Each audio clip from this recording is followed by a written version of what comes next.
What is up, guys? Welcome back to another video. Today is a little bit different. As you can see, I'm showing my face. This isn't a car audio video. This is going to be more of a home audio DIY custom portable speaker build, but also kind of follows into just regular speakers that you want to put in your house, whether it's home speakers or car speakers. I might do two separate videos on this. This one's going to be the portable speaker one. The next one will be home audio, like with a house subwoofer, which I have realistically 3 of them. There's a 15 and then 2/8, which the 2/8 are actually going to be featured in today's video. And then I have 2 car audio 10s beside me. But today I'm going to be reviewing a 200 watt amp from Amazon. It's a Bluetooth one. You've probably seen them before. There's a whole bunch of different ones. 200 watt ones, 300, 400. Actually, I don't think there's a 300 one, but a 400 one. All different prices. Get them from different places. Amazon, TikTok Shop, Temu. AliExpress, I think, is another one. But pretty much show you, this is what I'm talking about. It's cheap, it's little, and it does come disassembled. You have to put everything together. But it was $16 from Amazon. Shows you everything there, like what power you have to run to it for whatever you're running. For me, which this one's a 12 to 24 volt, I have a 24 volt power inverter. It's where's that? Right there. 24 volt, 3 amp. Works pretty good. I went with that. It was also kind of cheap. I think I got it for 10-15 bucks. But I went with that one because I didn't know what I was going to be powering. I ended up doing, I've done this, done the 2/8, 2/10s over here. So 24 volts was my best option to get. You can do the 12 volt one if you're running, what is it? I don't remember which one it is. I'll have to look at the description on Amazon and see, because they have different ones. Like if you're running 8 ohm, I think it's 12 volt. But if you're going to be running 4 ohm at okay, sorry about that video cut out. But anyway, I'll have to look again and see which is which for however much you're running. This all comes disassembled. You have to put the top on, the bottom, all these knobs on. It's pretty simple, but this is a Bluetooth one. You can connect it to your phone, laptop, whatever you got. Or you can do aux. But there's where you plug in your power inverter or your power source. And I think it's pretty good for 16 bucks. It's pretty self-explanatory, honestly, and I'll probably put this in the description along with these. I got these also from Amazon. They're 2-inch 10 watt full range speakers. They're actually pretty good for 10 bucks. Can't complain. They actually play really loud. I like them. Now, I'm gonna be doing a custom portable speaker build. I was going to get a subwoofer, but I figured since I have all these ones laying around, just use one of them. But once you get everything put together, I actually tested mine before I put it together just in case it didn't work. But right here is your volume knob. Now with this amp, if it's not turning on when it's plugged in, all you do is turn it until you hear that click. Turns on, beeps, doesn't really beep, but it blinks. Volume knob, this controls speakers and sub. Now, hold on. Okay, computer is connected. So this does your main volume for all.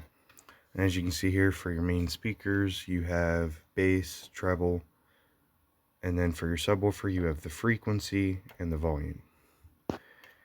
Can't really tell like where exactly it's at. You kind of just have to tune it by ear. If you know a way of actually tuning this, do that, or let me know, because I don't really know like how to tell what frequency I'm running. I just kind of go by ear. But it's all kind of self-explanatory. You just look at it, like the treble, you adjust till it sounds clear. The bass, depending on how good your speakers are. Don't push too much to them, but push enough to where you can hear it. Then the volume. So I'm actually going to get a clip real quick of me playing sound through it so you guys can hear what it sounds like.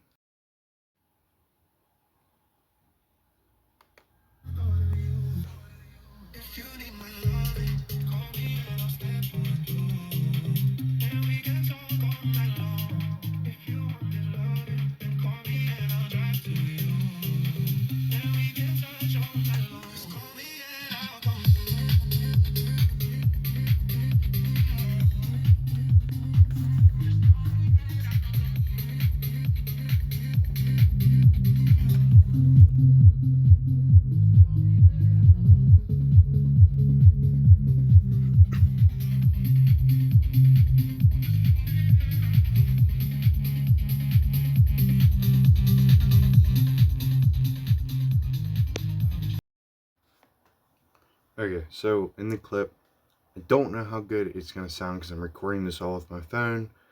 I do not have a camera, although I do want to get one. I will be investing in one shortly to make these videos a lot easier to record. You can hear the speakers. They sound good. They sound clear. It's turned down. I wasn't going to turn it too loud. It's not too late at night, but I just don't really feel like turning them up. And then in the video, don't know how good you'll hear it, but the house speaker, or the house subs, the 8-inch, they were moving. Couldn't really see it, but you should be able to hear it in the video. But they were working. For being $15 and being that it's a 200 watt amp, now it doesn't mean 200 watts to all speakers. If you actually look whenever you go to get this, which it also says here on the top, it's 50 watts per speaker channel. So 50 watts max to your regular speakers, 100 watt max to your subs. Don't know if that changes whenever you do different volts. With the 24 volt, it doesn't lose any power, it does really good. But my car audio 10s over here are, I think, 500 watt RMS, and it really gets them going. Like, it makes them move, almost like they're running decent power. They flex pretty good, sound good. You can turn it up and they're moving. So maybe it's false advertisement, like maybe it does more than what it actually says, or maybe it's all in the power that you give it. But at 100 watts, I feel that these 10s should not move that much, being that they're about 500 watts, like, continuous power. Could be wrong, but it moves these 10s pretty good. So it definitely does good with the other ones. I've even hooked up other speakers to this amp to see what it sounds like, just not with only the 2-inch speakers. I've done it with other ones. Sounds good, like with any of them. Biggest I've went with this was 2 10s.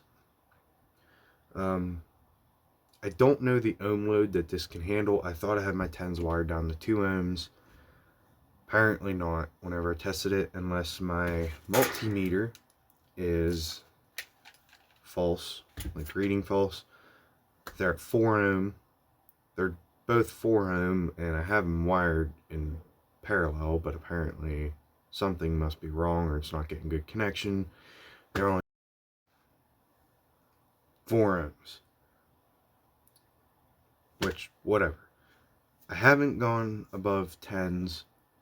I haven't tried anything over, well, these 500 watt. I've took these out. They're older subs. They're Lightning Audio? No, Quake.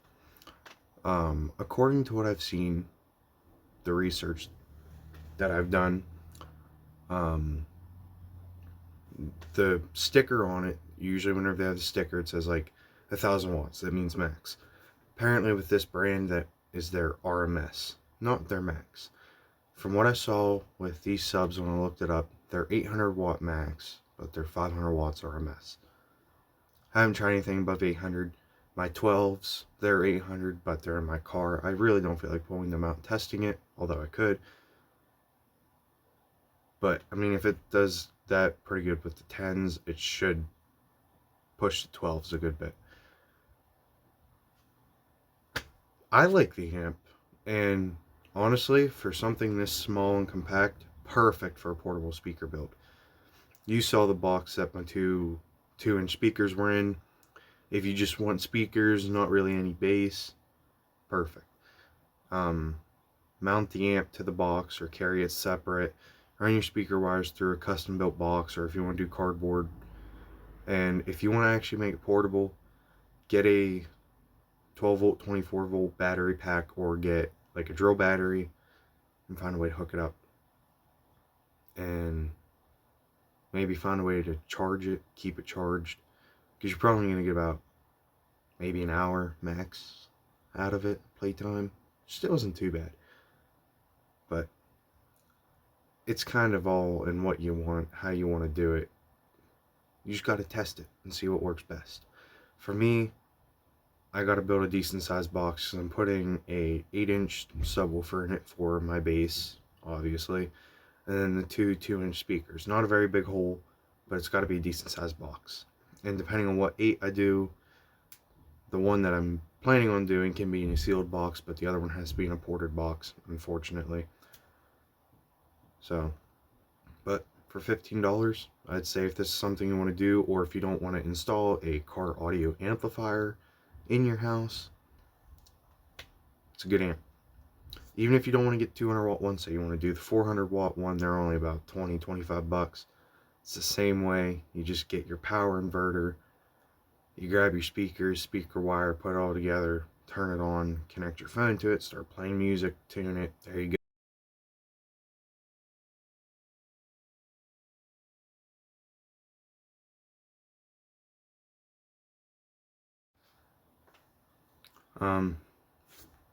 That is it. It's that simple. There's nothing else to it. That is it. There's nothing really else to this. In the next video, I'm going to cover car audio, like a car audio amp and car audio subs. This was mainly the home audio.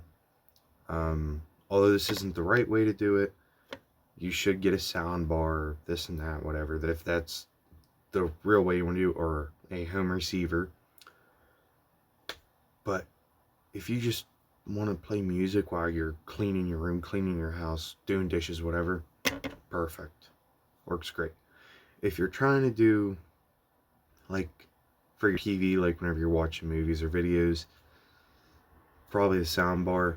Now, the way I have my car audio stuff hooked up, it's actually hooked to my TV, so any sound coming through TV goes to them. But I have it set to where the vocals don't, only the bass. With the amp I have, I can actually tune it from my phone because it's a DSP amp. So I can tune everything. I can do low pass, full range, high pass. There's a whole thing to it. But I'm going to put this stuff down in the description. It's all on Amazon. In my next video, like I said, I'll do car audio, show you how to set up an amp, subs. Should all be kind of self-explanatory. The only thing that's a little bit confusing is your power for the amp. But I'll cover that in the next video. For now, this is it.